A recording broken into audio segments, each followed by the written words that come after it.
వెలమ వాళ్ళు ఉన్నట్టున్నారు. వాళ్ళు అందులో చాలామంది ఆధారాలు దొరికినాయి.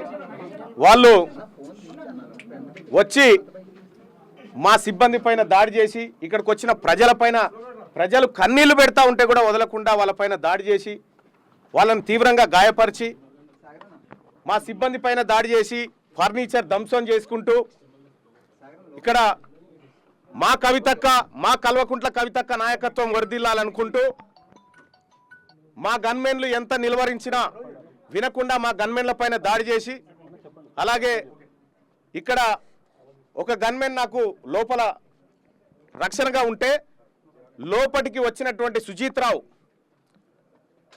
కల్వకుంట్ల కవిత బంధు సుజీత్ రావు అనేటువంటి వ్యక్తి లోపలికి వచ్చి మా గన్మెన్ దగ్గర గన్ లాక్కొని నా పైన ఫైర్ చేయడానికి ప్రయత్నించిండు. వెంటనే అప్రమత్తమైనటువంటి మా గన్మన్ గాల్లో కాల్పులు జరపడం జరిగింది. దీంతో భయపడ్డటువంటి వాళ్ళు, అలాగే నాకు రక్షణగా ఉన్నటువంటి మరొక గన్మెన్ శ్రీనివాస్ బయట ఉన్నాడు. శ్రీనివాస్ పైన దాడి చేసి ఆయన పిస్టల్ లాక్కోవడానికి ప్రయత్నం చేసిరు. అనేక రకాల దాడులు చేసి విధ్వంసం చేసినారు. ఈ దానికి కరెక్ట్గా ఉదయం 9 గంటలకు బీసీల రాజకీయ పార్టీ రాబోతుందనేటువంటి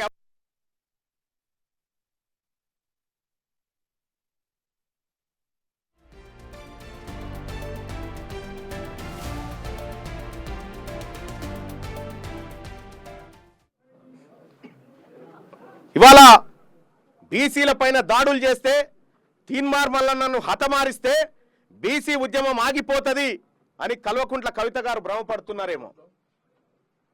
కానీ ఇవాళ నా ఆఫీస్ మొత్తం రక్తపు మరకలతో నిండిపోయింది. ఈ రక్తపు మరకల సాక్షిగా చెప్తా ఉన్నాం, తెలంగాణ రాష్ట్రంలో బీసీలము బరాబర్ రాజకీయం చేయబోతా ఉన్నాం, రాజకీయ పార్టీగా ముందుకు రాబోతా ఉన్నాం. ఈ హత్యా ప్రయత్నాలకు తెలంగాణ ఉద్యమంలో మీ నాయన 1200 మందిని చంపిండు. ఆ తర్వాత నేరెల ఘటనలో అనేక మంది మీ అన్న చంపిండు, దొక్కించి చంపిండు. ఇవాళ బీసీ ఉద్యమాన్ని అనసడానికి మీరు చేస్తున్నటువంటి కుట్ర ఏదైతే ఉందో దీన్ని సమాజం అంతా గమనిస్తుంది. గతంలో కూడా కేటీ రామారావు అనుచరులు కూడా గతంలో అనేక సార్లు దాడులు చేసినారు.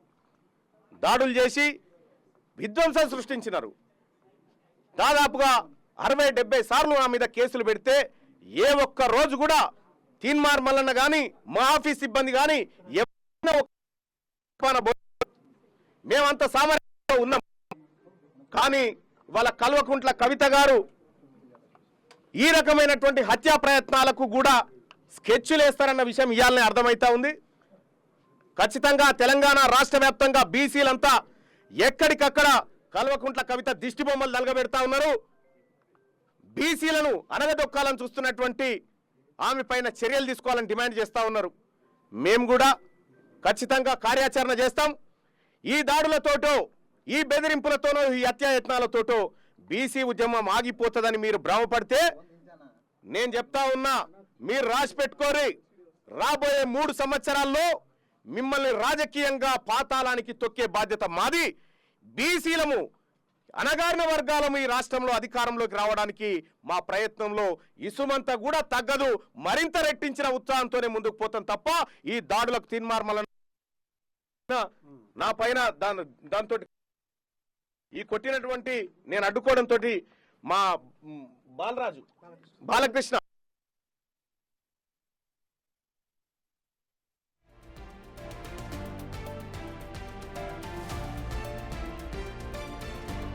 చేసేటువంటి ప్రక్రియ కల్వకుంట్ల కవిత గారు, ఆయన కుటుంబం, ఆమె కుటుంబం అంతా తేల్చుకుంటాం. ఈ రాష్ట్రాన్ని 10 సంవత్సరాల పాటు కవిత కుటుంబమా, 2.5 కోట్ల బీసీ సమాజమా, ఇక తేల్చుకుంటాం మేము. ఇవాళ తెలంగాణ రాష్ట్రం అంతా మేము ఈ జరుగుతున్న అన్యాయాలు బయట పెడతా ఉన్నాం.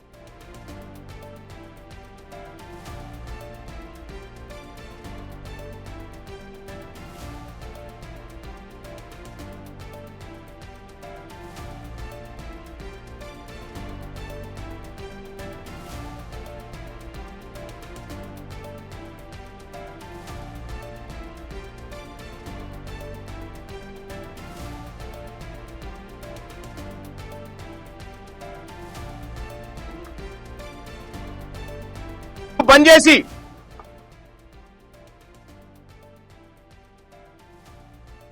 మీ అన్న మీద ఉన్న కోపం అంతా మా మీద తీస్తా అంటే మేము ఒప్పుకోము. ఖచ్చితంగా దీన్ని ఎదుర్కొంటాం.